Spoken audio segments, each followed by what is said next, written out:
2026年1月3日，透過認識聖經裏面提過嘅植物，引發我哋讀經嘅興趣，開闊我哋嘅屬靈視野。我係今日圖片靈修系列嘅主持鄧恒生牧師。今日我哋睇嘅係辣樹。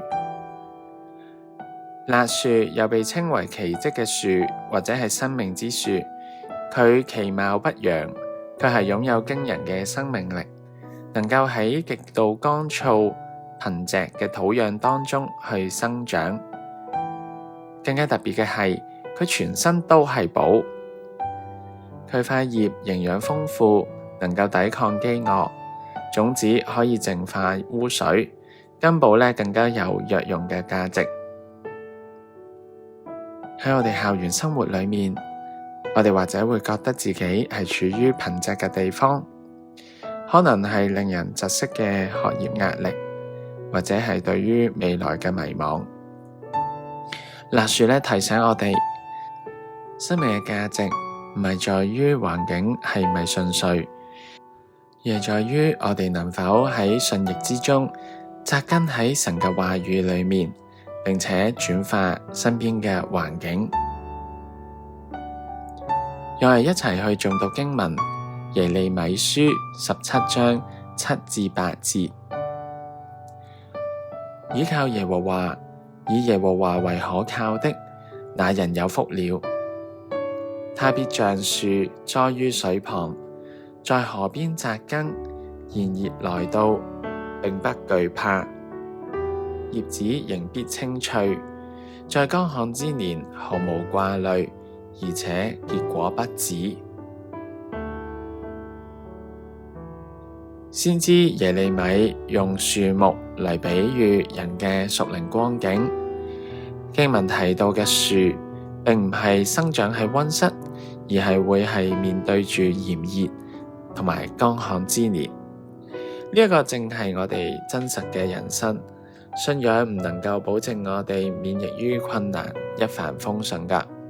例如我哋都會有考試失手、人際衝突等等嗰啲嘅高壓情景。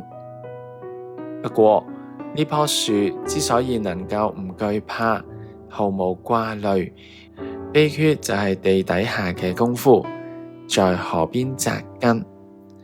辣樹之所以能夠喺旱地生存，係因為佢有強大嘅塊根系統儲存水分。同樣地，我哋嘅生命如果扎根喺神嘅裏面，即係生命嘅源頭，而唔係建立喺嗰啲浮動嘅成績或者係其他人嘅評價之上嘅時候呢，我哋就好似辣樹咁樣啦，喺睇落去好似缺乏嘅環境當中，仍然青翠，甚至我哋可以結出果實，同人哋分享成果。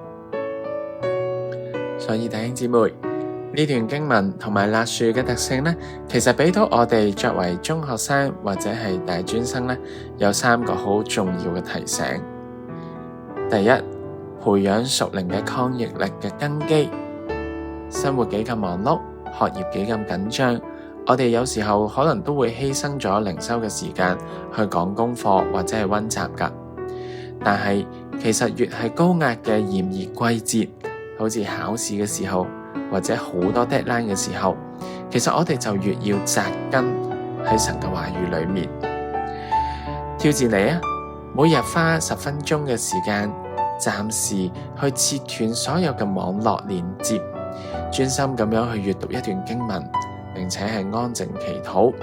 呢一個唔係浪費時間嚟㗎，而係為咗我哋能夠喺壓力當中保持心靈嘅水分，唔致乾涸。第二，發掘淨化環境嘅能力。辣樹嘅種子可以淨化污水嘅。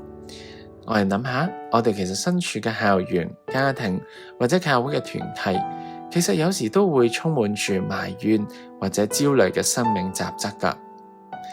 神將我哋放喺呢一度，或者都係俾我哋好似辣樹嗰啲嘅種子一樣啊，透過一句鼓勵嘅說話，或者一啲關心其他人嘅行動，去淨化嗰度嘅環境、嗰度嘅氛圍，為嗰度帶嚟正面嘅影響力。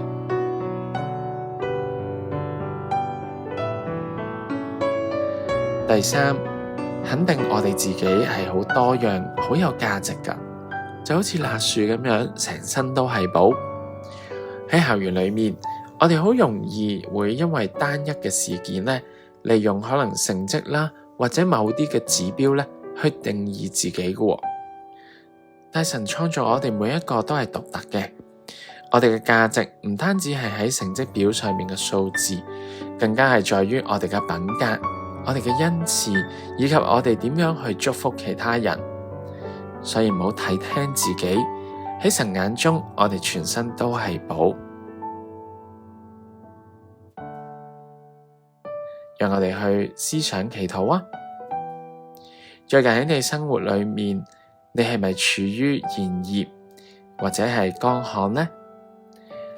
你通常習慣喺邊度吸取水分、吸取生命嘅力量㗎？係依賴社交媒體嘅讚好、瘋狂嘅打機，定係還是安靜喺神嘅面前聆聽神嘅話語呢？另外，辣樹嘅種子能夠淨化污水，你認為我哋作為基督徒嘅學生，我哋點樣可以喺充滿負能量或者係高壓嘅學習環境當中，發揮淨化同埋祝福他人嘅作用呢？請同主耶穌去分享一個具體嘅行動啦。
無懼焦慮旱地，扎根神嘅話語，活出奇蹟嘅韌力。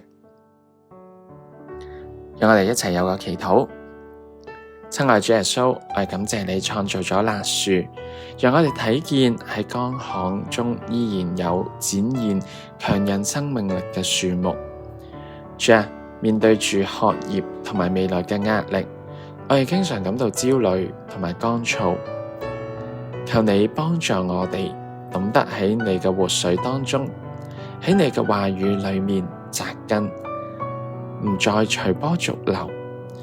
求你使用我哋，讓到我哋喺校園裏面能夠成為別人嘅祝福，好似辣樹一樣，喺任何環境當中都能夠發揮到你賦予我哋嘅價值。